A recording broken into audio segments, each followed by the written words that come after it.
বন্ধুরা, তো আমি একটা কাজ কোনোভাবেই ঠিকভাবে করতে পারি না। তো চলো আজকে আমরা পিৎজা বানাবো, চিজ ছাড়া পারফেক্ট একটা পিৎজা। তার জন্য আমি আটা নিয়ে তারপরে হচ্ছে গুঁড়ো দুধ এবং ইস্ট দিয়ে সুন্দর করে এটা মেখে মেখে এরকম ডো হয়ে গেলে আমি এখানে তেল দিব, দিয়ে একটা সুন্দর ডো বানিয়ে আমি এখানে রেস্টে রেখে দিব এটা 1 ঘন্টার জন্য। তো তারপরে এখন আমি কিছু টপিং নিয়ে নিচ্ছি। তো আমার ইচ্ছা মতো আমি একটু চিকেন আর কিছু চিংড়ি নিয়েছি, তোমাদের পছন্দ মতো নিয়ে নিবা। তো এগুলো নিয়ে আমি সুন্দর করে এরকম পিচ পিচ করে কেটে আমি আমার টপিংগুলো রেডি করে, তো এখন আমি সেই একটা হোয়াইট সস বানাবো।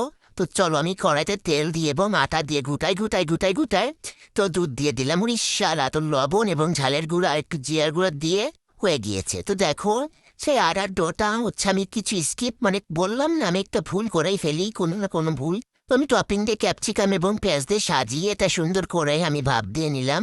তো দেখো পিৎজাটা অনেক মজা হয়েছে, আর কি বলবো, এমনি টেস্ট অনেক ভালো হয়েছে, সেই স্বাদ হয়েছে।